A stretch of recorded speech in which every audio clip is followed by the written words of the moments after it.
The day I got married, I didn't just gain a husband. I inherited a kitchen. And in that kitchen lived my mother-in-law's spice rack, arranged in an order that made absolutely zero sense to me, and perfect, unquestionable sense to her. That spice rack, I later realized, was never really about spices. It was about who this kitchen belonged to, and by extension, who this house belonged to, and by extension, who we all were to each other now. Living with parents after marriage is one of the oldest human arrangements in the world. It predates mortgages, Instagram aesthetics of our first home, and millennial minimalism by about 5,000 years. Yet somehow, we've made it feel like a shameful secret or a radical lifestyle choice depending on which side of the cultural fence you're standing on. So let's talk about it, honestly and without the sugarcoating. There's a version of newlywed life that lives in your head. Sunday mornings in silence. Conversations that trail off at midnight. Inside jokes that nobody else is around to witness. That version doesn't survive a joint family for very long. When your parents, or his parents, share your walls, your mornings are rarely yours. Someone is always already awake. Someone has already made chai. Someone has an opinion about what you should eat for breakfast. And yet, there is something quietly extraordinary about watching your parents become people. Not just your parents, but full human beings with histories and humor and flaws they've spent decades hiding from you. Living under the same roof as an adult is the closest thing to actually knowing the people who raised you. That's not nothing. That's actually everything. No two families are the same. You know this intellectually. You discover it viscerally around the third week of living together. The way one family loads a dishwasher, whether shoes come off at the door, how loudly feelings are expressed, or how deeply they're buried. What counts as too late to have guests over. These aren't just habits. They're entire value systems quietly competing for dominance in a shared space. But here's what the conflict quietly produces: a new culture. A blended, negotiated, sometimes chaotic but ultimately richer way of living that neither family could have invented alone. My husband didn't grow up understanding what it meant to navigate diaspora nostalgia. My family didn't understand what present-day India actually felt like from the inside. We filled each other's gaps. Slowly. Imperfectly. Beautifully. Let's not pretend this part is easy. When two women, a mother and a daughter-in-law, share a home, the tension isn't always loud. Often, it's the silence between them that does the most damage. The reorganized cupboard. The recipe adjusted without announcement. The child soothed before the mother could get there. These aren't petty grievances.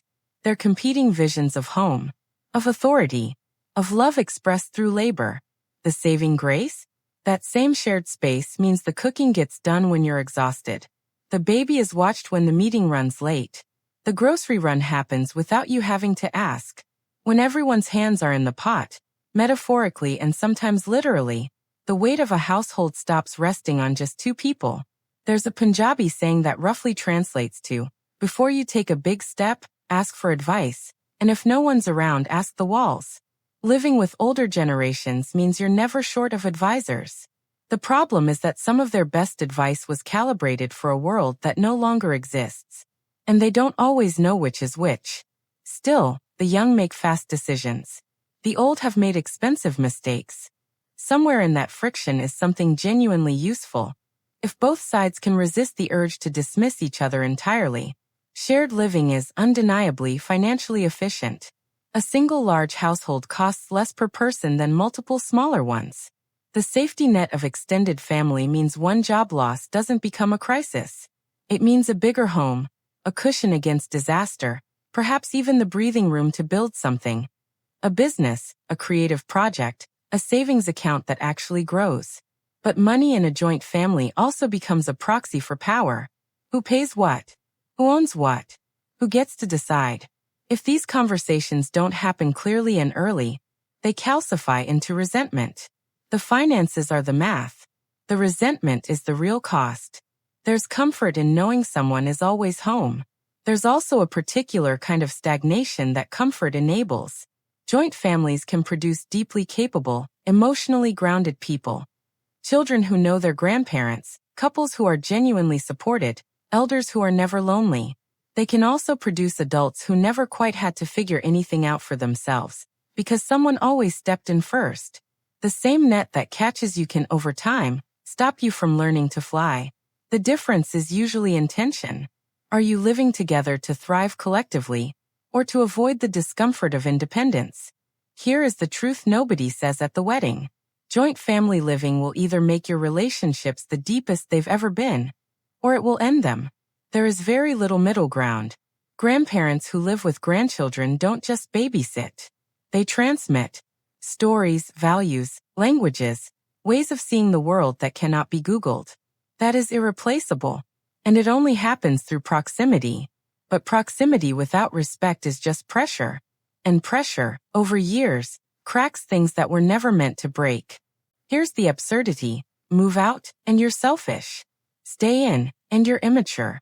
The audience always has opinions. The audience is also not the one living your life. The only question worth answering is the honest one. What kind of home, and what kind of relationships, do you actually want to build? Joint family living isn't a tradition to be blindly preserved, or a trap to be cleverly avoided. It's a choice, complex, loaded, and deeply personal, that comes with real gifts and real costs. The spice rack will stay in the wrong order for a while. You'll learn eventually that it was never wrong, just different. And different, as it turns out, is where all the interesting stories begin. What's your experience been? Drop it in the comments. The honest version, not the one you'd tell at a family dinner.